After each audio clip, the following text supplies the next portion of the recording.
You've made me just feel really, really comfortable. And I just want you to know that you can always be honest with me. What I need to tell you. So I'm a dad. I've got 2 kids. I'm glad that you could share that with me. At this rate, I'm worried that we're never going to get a successful couple, because it seems like there's always an issue with every single couple. There is. I'm happy that Davide and Keye were able to find a happy medium for now, whereby he was able to open up. So hopefully that will sort of navigate them in the right direction. As for Sarah and Dean, I don't know why Sarah's still there, outside of the fact that she's trying to enjoy a holiday in the Maldives on Channel 4. Otherwise, she should have left that poor man alone.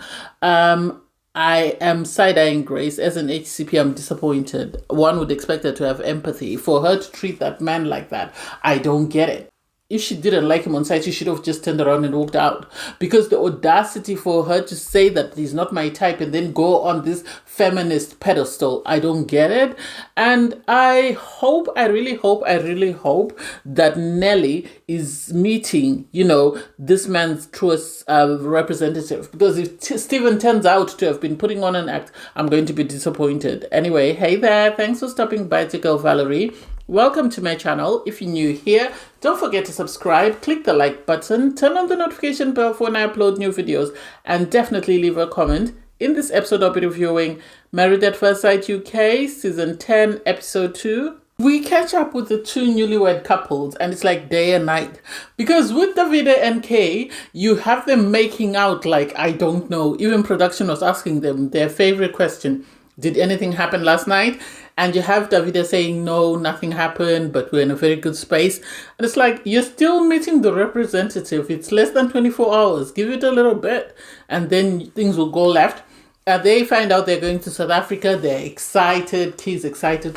He's so excitable. He's like a little kid at times. I don't know how much of that Davide can put up with it before he's turned off. With Sarah and Dean, it's completely opposite. Sarah's putting lipstick on this pig just because she knows she's in the Maldives. And I said this before in a previous season, I don't remember which country it was, that it seems like when production know that they've screwed somebody up, they always give them the best holiday. So sending them to the Maldives, they knew this was going to be a train wreck. So they decided to give them a consolation prize with the Maldives prize. And it's like, why? Can't Sarah afford to pay for herself to go to the Maldives? Why would she need to put up with this? They got there, they had one of those pull trays with food and stuff, and you could still see that she was getting the ick. She's got the ick from that man. She's never going to move on from that.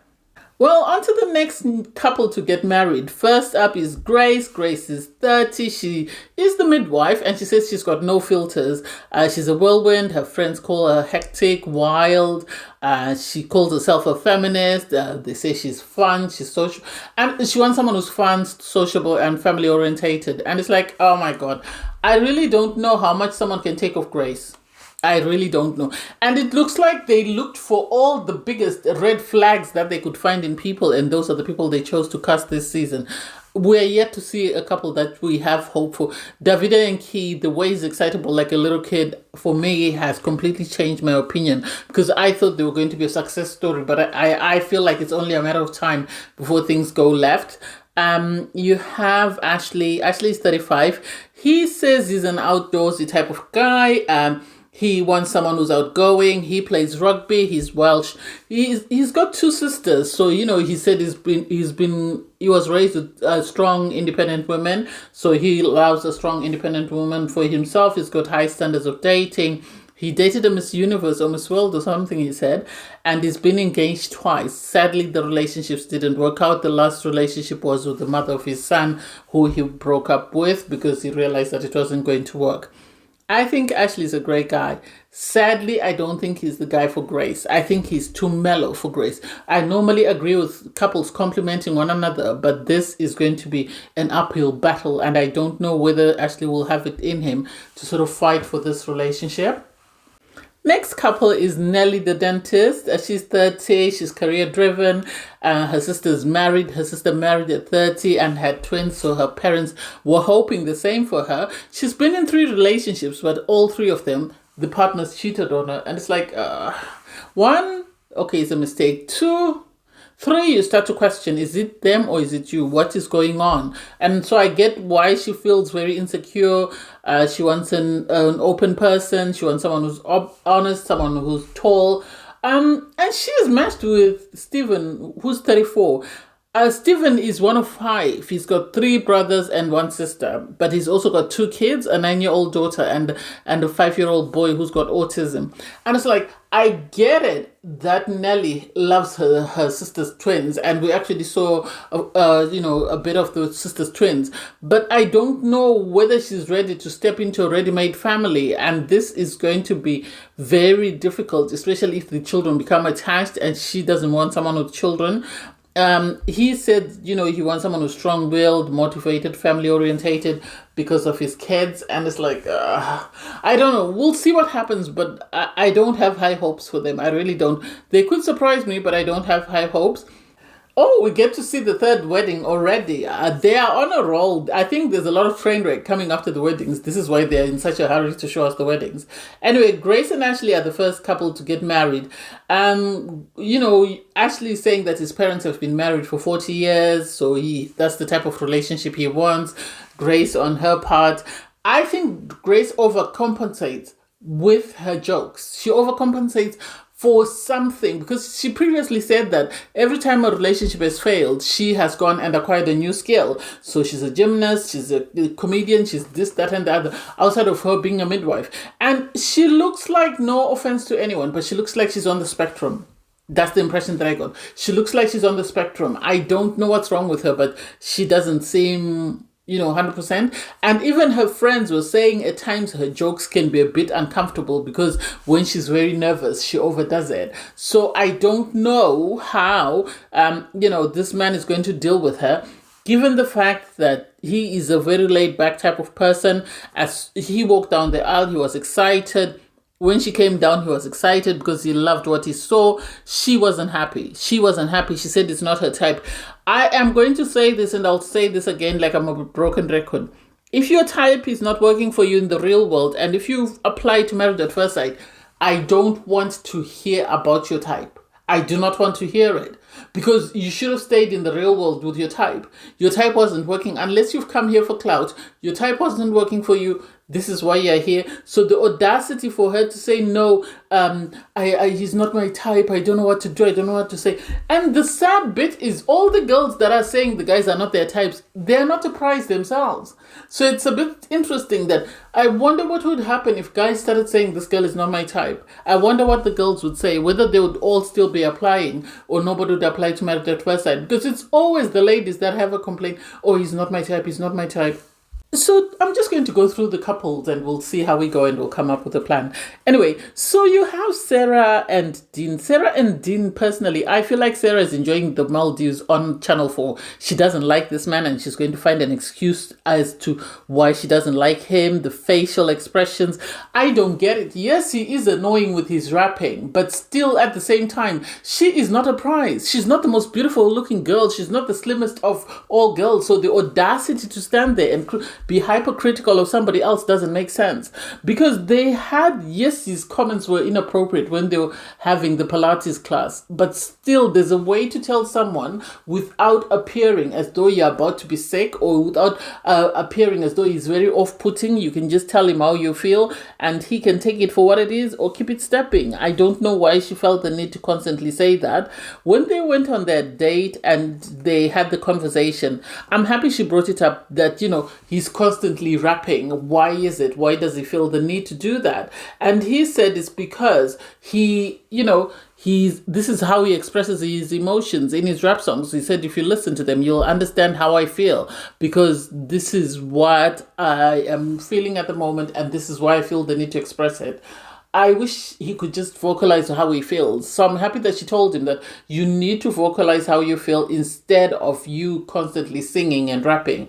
Apparently, he's been single for 18 months. She's been single for 2 years. And he said that he didn't date until he was 22.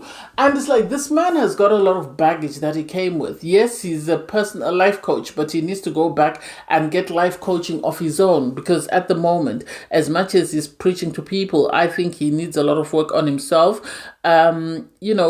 they did talk through his emotions, but still, I don't get it. She was asked, have you dated someone bigger? She said no. And it's like, girl, you're not a size 6. You're not a size 6. So the audacity to open your top and bottom lip and be hypercritical of this man, I do not get it. And I don't understand. You knew that was going to knock him. Because she says some of the slyest things and then she makes the faces. And it's like, how do you think this man is going to feel when he watches you?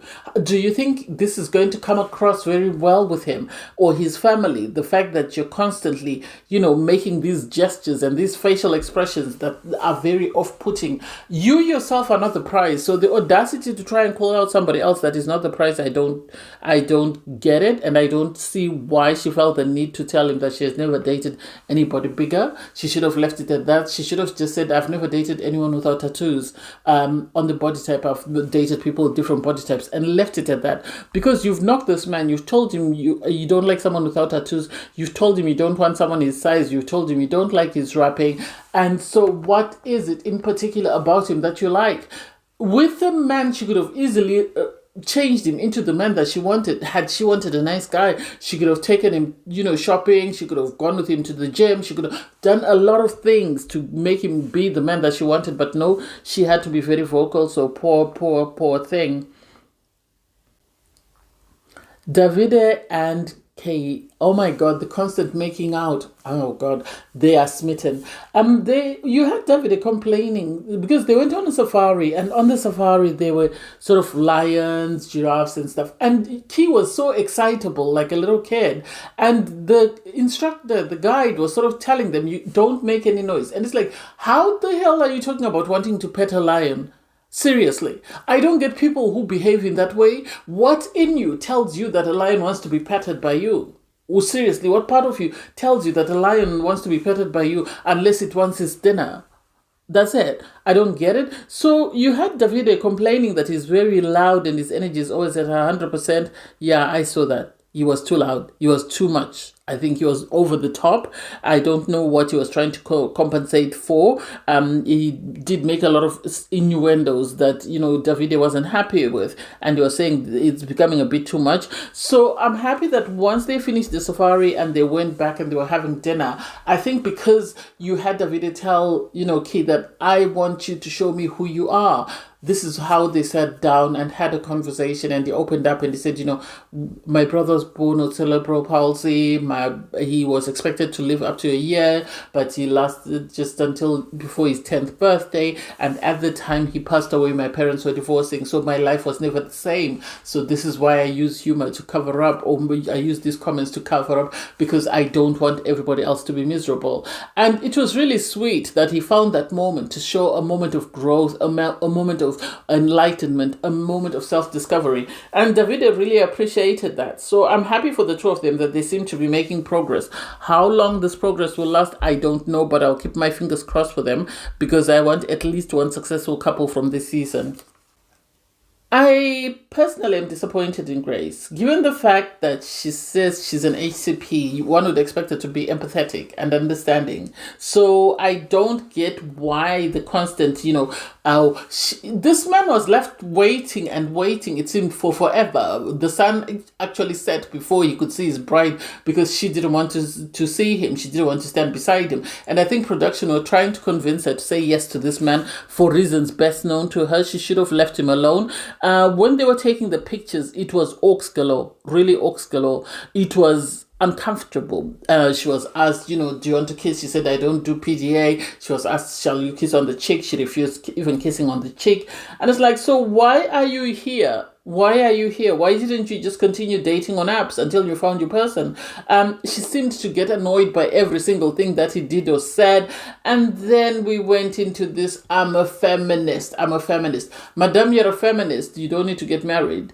Go and find other feminists and champion your causes. There's no need for that. Because they were having a conversation at the table and he was asked, what are your beliefs? And he said, I was believed in old school values, the man is the breadwinner, and so in his sort of footage, we'd seen him say that he was raised with two strong women, his sisters, so he wanted a strong woman. And for her to become judgmental and to make faces, this is what I don't get. The girls that are not the prize are the girls that are giving problems. Because at the end of the day, you'd expect the most stunning person to be giving problems. But for Sarah and for Grace to be giving, you know, so many issues and talking about you're not my type, I don't get it. And I would really like a guy to go on Married at First Sight and tell a girl that you're not my type, and let's see what happens. Because I've said this before, I'll say this again. Every time someone is told you're not my type, they should also turn around and say, and you are not my type as well. That way you give what you get, because people often use it as a way of upsetting or hurting other people. You had, you know, Grace's friends sort of speak to Ashley and ask him, you know, are you a feminist? And then he sort of said, no, I've been taught to be the breadwinner. And then he spoke about gender, you know, equality in relationships. And they realized, oh, he's a feminist. We've taught him something. And it's like, I have a problem with people and friends, because most of the times on Married at First Sight, you have people that end up championing their friends' cause and then make it seem like they're the ones. I've forgotten on USA which girl it was. And it seems like Grace is championing this cause because her friends champion the same cause. So I don't quite understand why we are here. And then Nelly and Steven. Nelly and Steven, I have hope. I live in hope. I live in hope. Because you had Nelly's family, they were excited that she's getting married. Her dad and her mom were very supportive and they really wanted to get married and to meet her person. So she asked her dad that once I get carried, she came carried on this sort of little carriage. They were carrying her on a carriage with flowers and stuff. And then she got put down and then her dad sort of took her out. And in the trailer, we saw someone saying, oh, she's doing a bit too much. So I thought Steven was going to be the one who was complaining that she's doing a bit too much. But he seemed excited to see her. She seemed excited to see him. I love that, you know, her mom was asking Steven's brothers, does your brother look exactly like you? Is he just as handsome? So when he came down, it was cute. It was nice. There was a lot of banter. He seemed excited to see his bride, and I hope he's not putting on a persona. His biggest worry, obviously, was that is my wife going to like my children or like the idea that I have children? And we barely got to see them, which tells me that their relationship was, or their wedding was smooth sailing and there weren't any hiccups. You then had, once they're sat at table, you had Nelly sort of ask the brothers, do you have any children? And the brothers were talking about their children and stuff. And then he had another brother and his sister who were sitting with her friends, and so they asked, does he have children? And initially they wanted to the family wanted to hold it back, but eventually they said yes, he does have kids. And I expected the friends to run and sort of tell Nelly, and kudos to them, because they said, no, we're not going to say anything, we want her to find out for herself. He wants to tell her, so we'll give him the opportunity to tell her. And so he eventually found a moment when they went and they sat by the fire pit, and he told her that, you know, I do have 2 children. He didn't go into detail about the children, and Nelly was very accepting for that, because she said, you know, it means nothing to me that you have children. I'm on board with it. As long as you're open and honest with me, I'm good. If you lie to me, then we have an issue. So I hope Nelly is not disappointed, and I hope she's not brokenhearted if it turns out that this man is playing her. I hope what he says is what he means, and so I can't wait to see what happens with their marriage. I wish them all the best. I think out of all the marriages, out of the 4, it's only Davide and Keye and Nelly and Steven that have been a bit more positive. The other 2 couples, oh my God, train wreck. So I can't wait to see who gets married next. Anyway, thanks guys for watching. Please don't forget to like, share, comment, and subscribe. Click on the link in my video to watch my review from episode 1. Bye guys.